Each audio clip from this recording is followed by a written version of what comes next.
उसको कॉलर पकड़ो और कुर्सी से हटा दो। जनता तुमको हिंदू मुसलमान का झगड़ा लगाने के लिए नहीं वोट देती है मेरे भाई, हमारे अधिकार को लागू करने के लिए देती है। अब मोदी जी बड़ी घबराते हैं, जोगी जी तो और घबरा रहे हैं। ये आवाज यहां से उठना चाहिए। खड़गे दादा, आप भारतीय हो, फर्स्ट इंडियन हो, लास्ट इंडियन हो, और मैं चुनौती करता हूं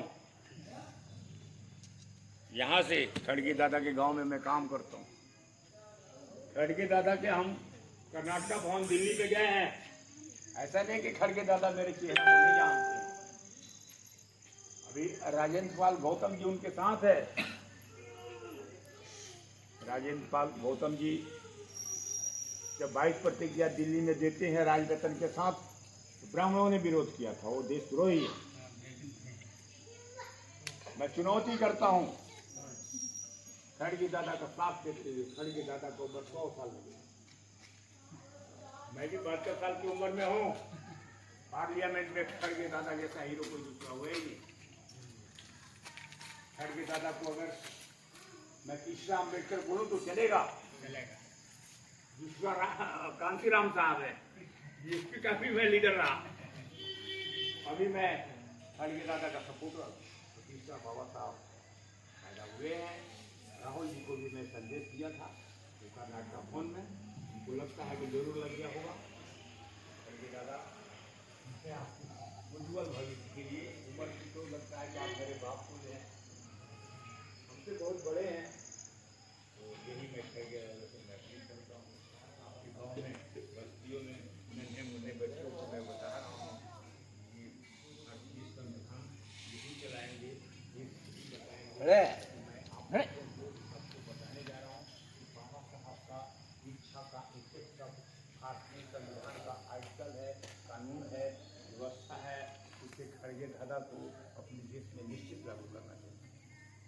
चलिए प्यारे बच्चों, मेरे हाथ में कितना उंगली है बताओ? 5 है। तो 5 का कानून बनना चाहिए। और अभी कितना उंगली है? 1। हमको कुछ नहीं चाहिए, भीम का 1 उंगली चाहिए। हमको कुछ नहीं चाहिए,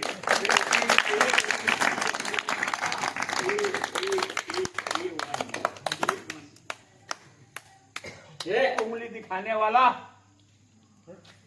4 विषय का पीएचडी है, 32 डिग्रियों का जाता है।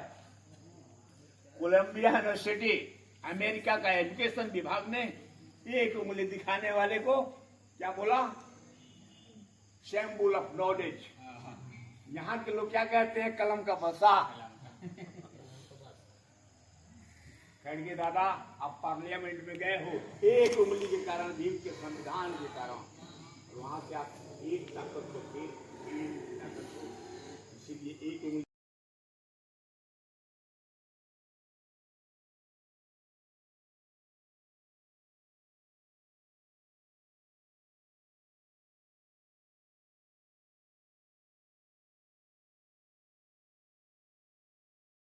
ಹುಡುಗರು ಹೆಂಗವ, ಯಾವ ಹುಡುಗರು ಹೆಂಗೆ ಮಾಡವ ಅಂದ್ರೆ ಅಭ್ಯಾಸ ಮಾಡಿರಿ. ಕನ್ನಡ ಬರ್ಲಿಕ್ಕಂದ್ರೆ ಸ್ವಲ್ಪ ಹಿಂದಿ ಕಲೀರಿ, ಕನ್ನಡ ಕಮ್ಮಿ ಮಾಡಿರಿ. ಎಲ್ಲಿ ಹೋದ್ರೆ ಭೀ ಹಿಂದಿ ಇಂಗ್ಲೀಷ್ದಾಗ ಆಗ್ತದ ಅಂತಾರೆ ಅವರು. ಆಮೇಲೆ ಪಾರ್ಗಳಿಗೆ ಶಿಕ್ಷಣ ಕೊಡ್ರಿ ಅಲ್ಲತ್ತಾರ ಅವರು. थोड़ा हिंदी बोलो। कार्यक्रम कैसा लगा आपको? ममता जी ने आपको जो बोला कैसा लगा? अच्छा लगा ना? अच्छा लगा ना? तो देखो, दिमाग थोड़ा कम जो दिखता है उसे थोड़ा आगे बढ़ाने के लिए ममता जी ने आपको ध्यान दिया है। तो ध्यान के बारे में आप लोग सोचो और बच्चे लोगों को पढ़ा रहो।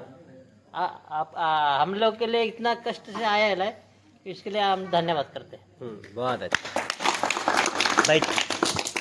ನಮ್ಗೇನು ಸ್ವಲ್ಪ ಸ್ಪೀಚ್ ಕೊಡ್ತಾ ಇದ್ದಾರಲ್ಲ ಬೌದ್ಧ ಧರ್ಮ ಬಗ್ಗೆ. ಅಂದ್ರೆ ಬೌದ್ಧ ಧರ್ಮ ಅಂದ್ರೆ ಈಗ ಅಳಿವಿನ ಅಂಚಿನಲ್ಲಿ ನಾವು, ಯಾಕಂದ್ರೆ ಡಾಕ್ಟರ್ BR ಅಂಬೇಡ್ಕರ್ ಬೌದ್ಧ ಧರ್ಮ ಸ್ವೀಕಾರ ಮಾಡ್ಯಾರಲ್ಲ, ಅದು ನಾವು ಅನುಭವಿಸ್ತಿಲ್ಲ, ಅವ್ರ ಸಿದ್ಧಾಂತಗಳು ಪಾಲಿಸ್ತಿಲ್ಲ. ಹೀಗಾಗಿ ನಮ್ಮ ಬೌದ್ಧ ಧರ್ಮ ಬಗ್ಗೆ ಯಾವ ರೀತಿ ಇರಬೇಕು, ಯಾವ ರೀತಿ ಸ್ವಲ್ಪ ಹೇಳ್ಯಾರ.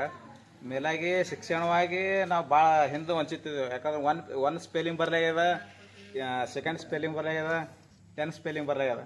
ಹಿಂಗಾಗಿ ಅಂದ್ರೆ BR ಅಂತ ಹೇಳ್ತಾರೆ ಅವರು. ಅಂದ್ರೆ 1ನೇ ಹುಡುಗ ಇಲ್ಲಿ 10ನೇ ಹುಡುಗ ಮೀರ್ಸತ್ BR ಬಗ್ಗೆ ಹೇಳ್ತಾರೆ ಅವರು. ಅಂದ್ರೆ ಯಾವ ರೀತಿ ನಾವು ಶಿಕ್ಷಣ ಅವ್ರಿಗೆ ಕೊಡ್ಬೇಕಂತ ಹೇಳ್ತಾರೆ. ಈ ಮಾತು ಹೇಳಿದ್ದೇನೆ. ठीक है बहुत